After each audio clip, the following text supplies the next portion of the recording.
Elhamdülillah ve salatu ve selamu ala Resulillah ve ala alihi ve sahbihi ecmaîn, amma ba'd. Məhərrəm ayına yaxınlaşmışıq qardaşlar.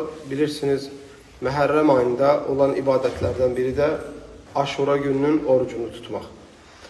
Peyğəmbər sallallahu aleyhi və səlləm Məkkədən Mədinəyə hicrət eləyəndə görür ki, Mədinədə olan bəzi qəbilələr oruç tuturlar. Soruşur ki, bu nə orucudur? Deyirlər ki, bu Allah Teala Musa Peyğəmbəri Firavunun zulmundan qurtardığı gündür. Musa aleyhissalam həmin gün xilas olduğuna görə Allaha şükür olaraq oruç tutduğu üçün biz də həmin günü Allaha şükür edərək oruç tuturuq.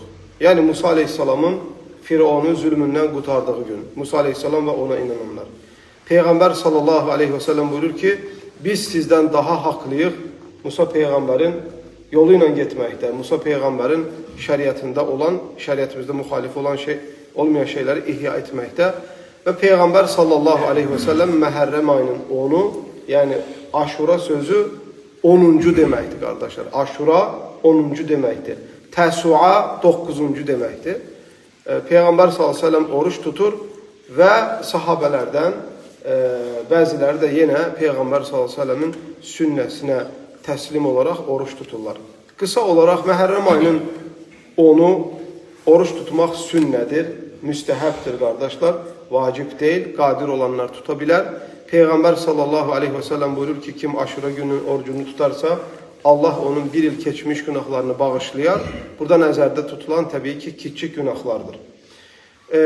Yahudilərə oxşamamaq üçün, çünki Peyğəmbər sallallahu aleyhi və səlləm bu orucu tutanlar Yahudilərin olduğunu gördüyü üçün, onlara oxşamamaq üçün Peyğəmbər sallallahu aleyhi və səlləm tək Aşura gününün orucunu deyil, ya Aşura gününün orucunu ya da ondan bir gün sonranın orucunu tutmağı tövsiyə eləyir və yaxud da Aşura günündən ya bir gün öncənin orucunu tutub, sonra Aşura gününün orucunu tutmağı. Hətta biz Yahudilər kimi ibadəti gerçəkləşdirmiş olmayaq deyə. Yəni onlara müxalif olaraq. Və beləliklə 3 gün, Məhərrəm ayında 3 gün oruç tutmaq məsələsi ortaya çıxır.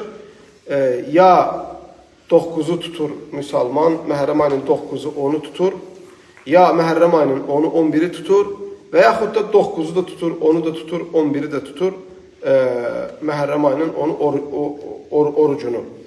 Ən əfzəli hansıdır qardaşlar? Ən əfzəli bir adam həm 9-u tuta, həm 10-u tuta, həm də 11-i. İkinci sırada əfzəli 9-u tuta, bir də 10-u tuta. Çünki Peyğəmbər sallallahu əleyhi və səlləm deyir ki, əgər mən gələn il yaşasam, 9-u ilə 10-u tutacam. Və Peyğəmbər sallallahu əleyhi və səlləm o ilsi vəfat edir. Deməli, arzusu əməlin daha əfzəl olmağını göstərir. İkinci sırada ən əfzəl olan hansıdır? 9-u tutmaq, 10-u tutmaq. Üçüncü sırada, məsələ 9-u, 10-u, 11-i tuta bilmədinsə, 2 gün tuta bilirsən, o zaman 9-u, 10-u tut.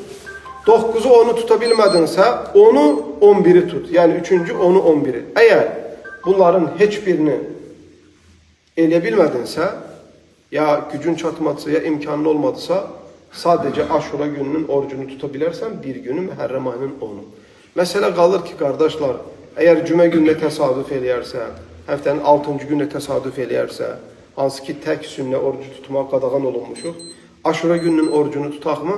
Ən doğrusu odur ki, hətta cümə gününə təsadüf eləsə, hətta həftənin 6-cı gününə təsadüf eləsə, sən Aşura gününün orucunu bayaqki məqsədlə ihya eləmək istəsən, tuta bilərsən və bu bidət deyil, bu qadağa deyil. Doğru olan da odur ki, səbəbli oruçlardandır, bunu tuta bilərik. Ona görə qardaşlar, həris olaq imkan daxilində Aşura gününün orucunu tutaq. Allah cümləmizi xeyr əməllərdə muvaffaq eləsin. Və sallallahu aleyhi və səlləm və bərik alə nəbinə Muhammed.